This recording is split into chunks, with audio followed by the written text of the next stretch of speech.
committed to happiness, connectedness, and being you authentically and unapologetically. It's Happy Nessa, and I have Miss Life here, of course. And we're doing pretty much a continuation from last week's video. We've been talking about embracing happiness with all these other emotions that we have as human beings on this planet Earth. Last week, we talked about stress and anxiety. So check it out if you haven't. And this week, we're going to talk about sadness. I'm going to talk about personal experience. And I'm pretty much just going to focus on that since I haven't dealt with a lot of dealing with other people's sadness professionally, just dealing with my own. And we will get right into it. And Life will add her perspective, her experience, and how she's been able to be happy despite, having those human emotions. So for me, what I'll say, sadness is somewhat it's not a new emotion. I mean, it's not a new emotion for me, but what I will say is it's taken a while for me not to run away from it.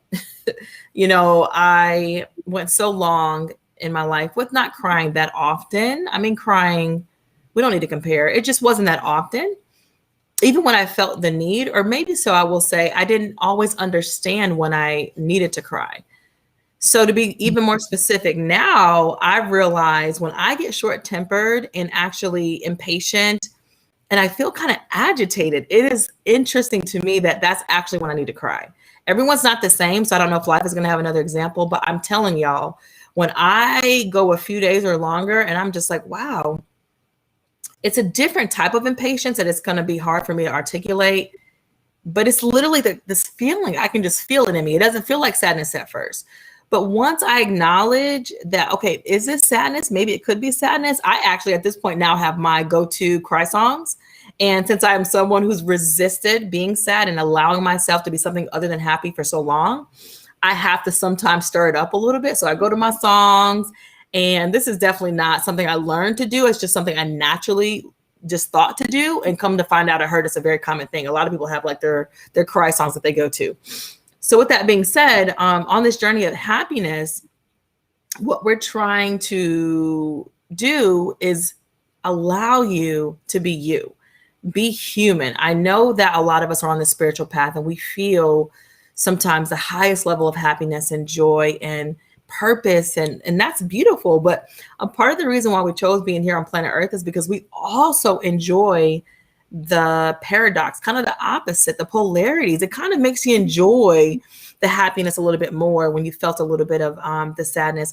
I won't play on that too much because I don't want people to be out here manifesting sadness just so they can feel happier. No, you don't have to live that life. But I do feel that the human journey does enjoy the full range of emotions. And then there's a lot that you can learn from all emotions. And like I said, you got to know you. So for me, I know my patterns. I know when I'm being a little bit short-tempered and agitated. It doesn't mean that I'm just, snappy because I'm hangry or I didn't sleep. It could be that I need to cry. And outside of that, I will say, we do got to be aware of when it's just a short-term sadness or when it could be leading to depression.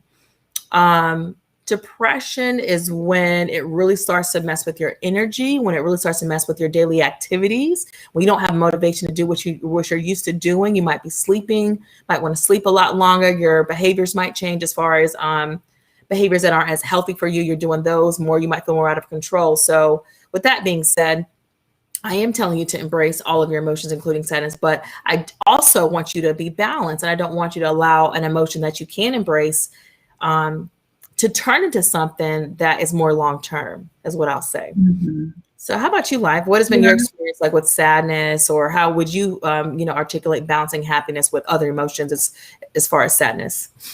Well, for me, I feel like when I'm feeling a little bit of sadness, which it can come at the most random time, right? You don't know.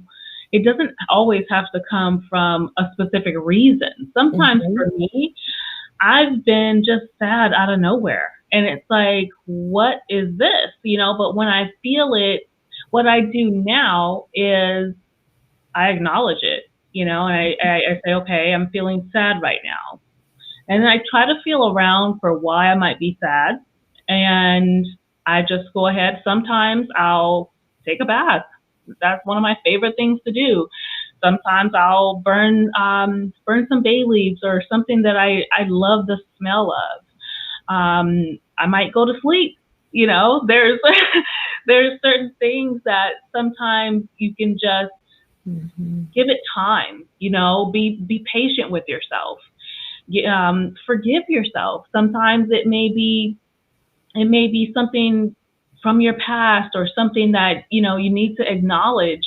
And so I will say this: if it's something that you know what it is, either choose to handle it, maybe rectify it, or just give it a little bit of time. But I do, once I go ahead and I give it that time, if I feel okay with it, I feel like I've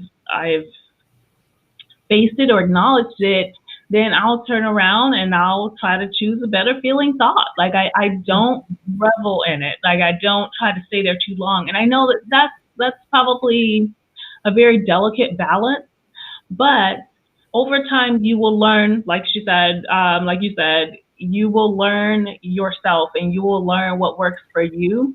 I personally just try to find that balance with acknowledging that I do feel sad in that moment, either choosing to acknowledge it or face it or do something about it, or maybe I'll do something like go to sleep.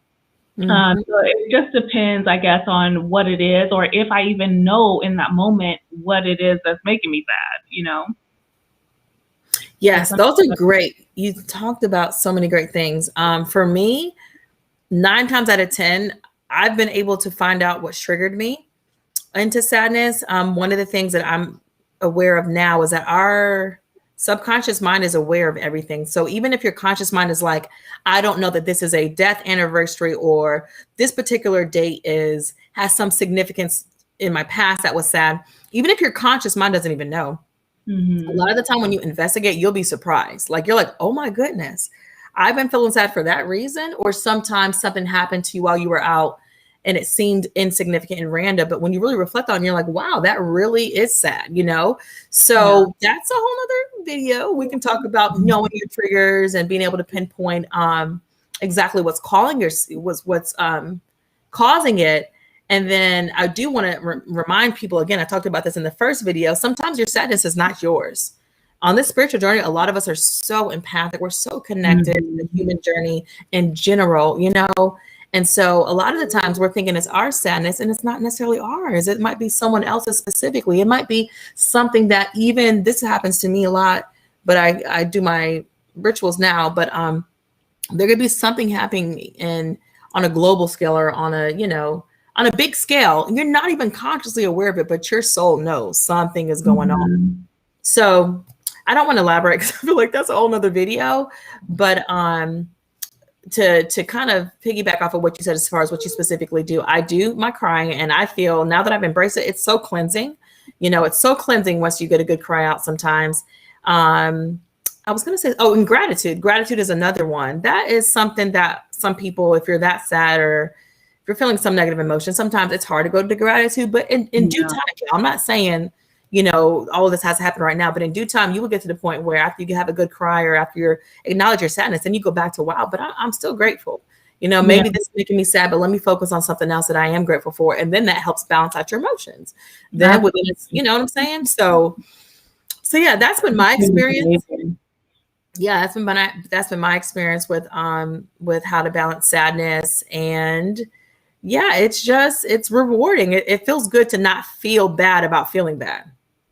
Yeah. Give yourself that time. Like I said, be patient with yourself and just remember that you are human, and sometimes it's okay to feel a little bit of sadness. Like it's a normal thing, for sure. Definitely. Well, thank you all again. On the note of gratitude, thank you so much for being a part of this community. Comment down below with questions, talk about your experience. And if you didn't see the previous 2 videos, we're talking about happiness with stress and anxiety. We're talking about the overall big picture of happiness amongst other emotions. And then also, if you haven't done so yet, make sure you're checking out Life's channel, because again, we're going to be having different content on both channels. So make sure you subscribe and join that community as well. We thank you so much. We are trusting and knowing that everyone in this community is on a path of living a happy life, no matter what. Absolutely. We'll see you next time. Bye.